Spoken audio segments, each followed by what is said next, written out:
guys, how y'all doing today? My name is Franchise Fanatic, and welcome back to the channel. And today, for you guys, is another Marvel video, I guess. Today we're tackling, well, I guess that's what it is. Today we're tackling the new, kind of new show. I want to say new, but, you know, I'm a little late on this. Moon Knight. We're going to be reviewing the Moon Knight TV show.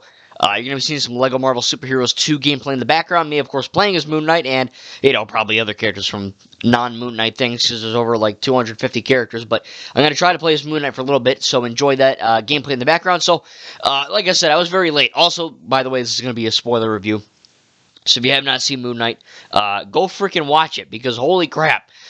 Moon Knight, you know, I love a lot of Marvel things. You know, I basically love them all. Captain Marvel, good. Incredible Hulk, you know, I don't know, Thor 1, you know, I mean, none of them are bad, but some of them are a little more forgettable or not as good as some others. But when it comes to TV shows, I enjoyed WandaVision. I freaking love Loki. I love Falcon and the Winter Soldier. I loved What If.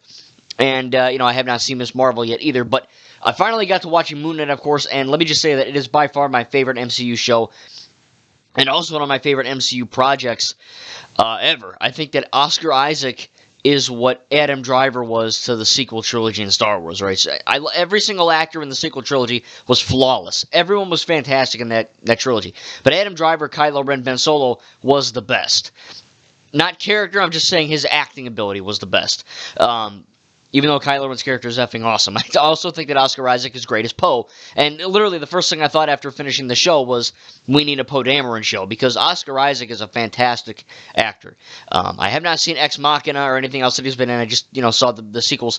But he's very freaking good in this, man. I tell you, like, the accent, yeah, you know, it's not that hard to do British accent. You know, I understand that. But at the same time, you know, it's not everyone can do it. So it is kind of tough to, you know, pull that off. And I think that it was really cool that he could, you know, do that and also pull off the, you know, different personalities of Mark Spector versus, of course, you know, Stephen Grant. And it was cool to see the VFX, you know, pretty good. I think the VFX are very good in this show. Maybe not as good as, like, you know, Endgame or something, but, you know, they were very good. And it was cool to see, you know, both, you know, Oscar Isaac is, like, hugging himself or handshaking himself or high-fiving himself or, you know, just interacting with himself in different ways. You know, of course, Mark and Steven. And it was cool to see that. So it is very, kind of a confusing show. I've never read a Moon Knight comic in my life. Never done it. But Moon Knight is now one of my favorite Marvel characters of all time. I mean, the suit is freaking awesome. Mr. Knight and, you know, Moon Knight, very awesome stuff. Of course, you know, Layla, a brand new character for the show. She was great. She's hot, so that's cool. But, you know, she is a good character. Very cool to see, you know, that. And there, the Golden Scarab, I think her name is. Or superhero power. But, like I said, this is a very Egyptian show, right? Now, you know, I played Assassin's Creed Origins, you know, I went to middle school, we did some Egyptian shite, but I don't know a whole lot about Egyptian culture, right? I'm an American, why would I know that? Unless I'm, like, really, really into it, which I'm not. So, with that going forward, it is kind of strange to know, oh, Duat, and, you know, all these crazy names, you know, Khonshu and all that, and Amit, and all these things, Amit, but, it is very, you know, it is kind of like I guess, a shocker, you know, to have all these crazy terms and all these mythology things. You know, it's like what Thor did with Norse mythology.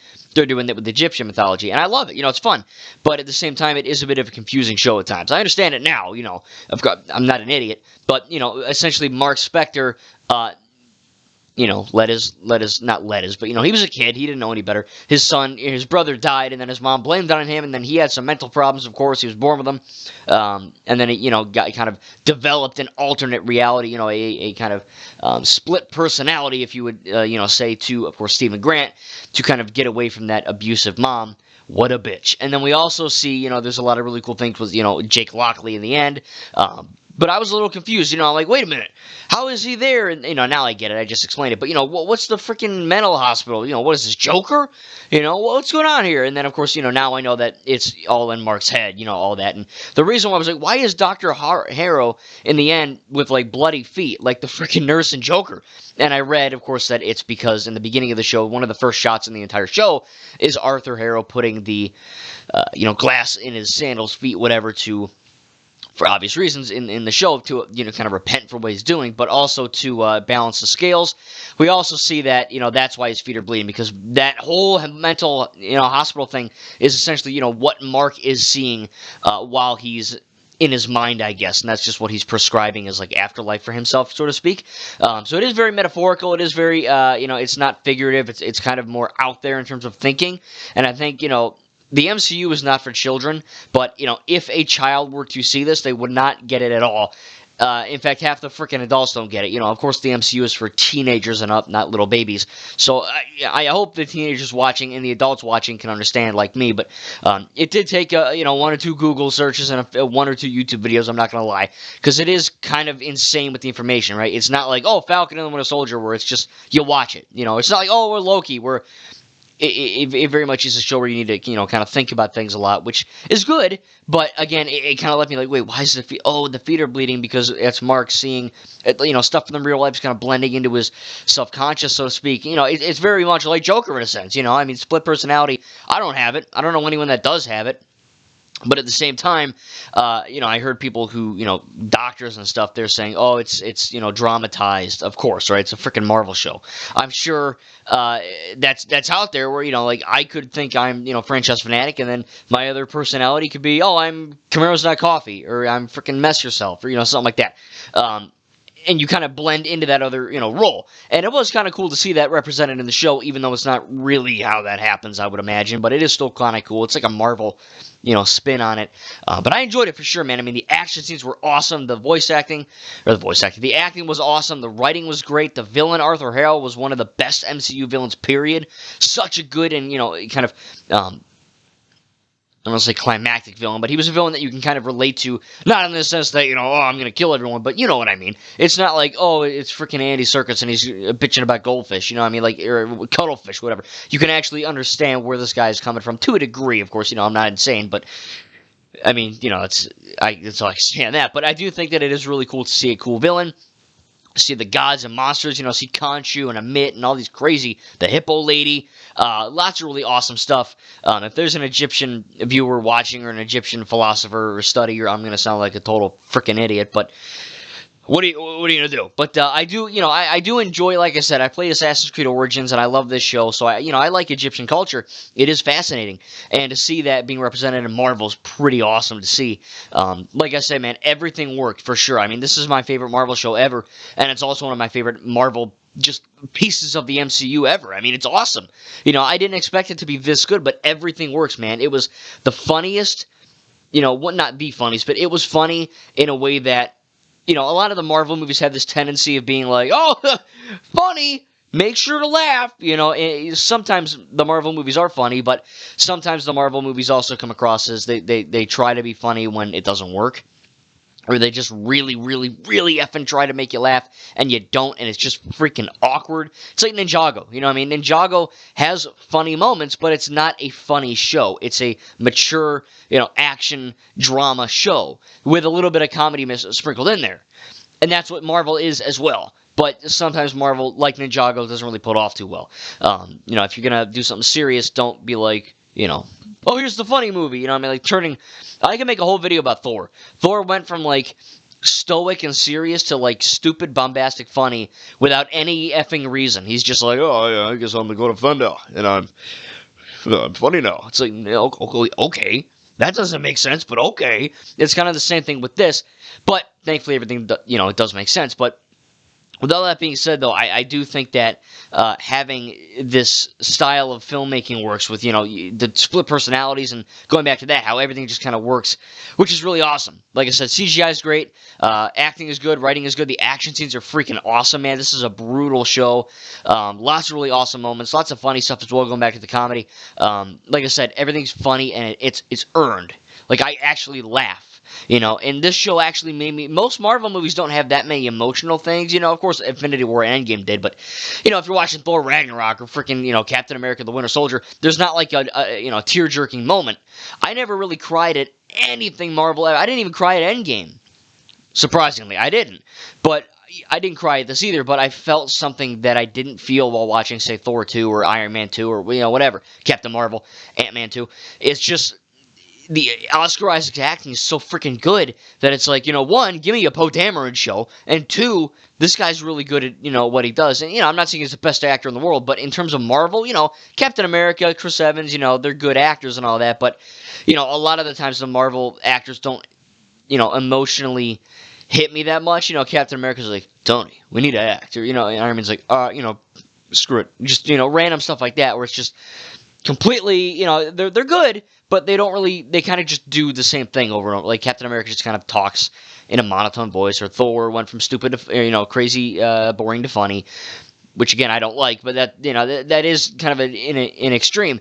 Captain Marvel's kind of a dry wit. So a lot of the Marvel characters kind of like one personality, and to see different personalities and different acting styles in Mark Spector and Stephen Grant, and then of course at the end Jake Lockley, is very cool. Now, I'm not sure we're going to be getting a Moon Knight Season 2, but I like it, because holy crap, like I said, this was such a good TV show. I'm going to get it on Blu-ray from Etsy as soon as I can.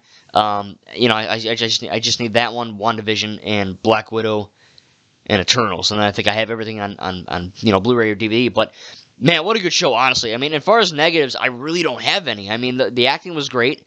CGI was great. I know some guy on YouTube was like, the Golden Scarab suit looks really bad. I didn't notice that at all. Maybe if you scrutinize it, but, I didn't. I just watch it normally. I didn't notice anything bad with the CGI. I guess the hippo lady looked a little bit kind of, not cutesy, but kind of, less, intense in the CGI, but again, that's the point. That's just how they modeled her, and that's her personality. I didn't expect, when she freaking goes, this cute, like, not cute, but, this petite, innocent woman voice from, like, this big-ass hippo. It's kind of funny. But, it works. So, honestly, though, negatives. I'm trying to even think. I can't really think of any. I think that the show presented itself really well. It was well shot, well directed, good villain, good CGI, good acting, good writing, good emotions, everything really fit. And maybe my only negative would be that it's a bit confusing, I think. For me, I'm smart. You know what I mean? Like, when I get into something, I get in. I know everything about it, especially Marvel. So, whenever I watch a Marvel movie or a Marvel show, maybe I have to watch one video, but for the most part, I understand what's going on. This one, I was like, wait, what's the mental asylum? Why are there two of them? What's going on? Who the hell is Jake Lockley? Why is his feet bleeding?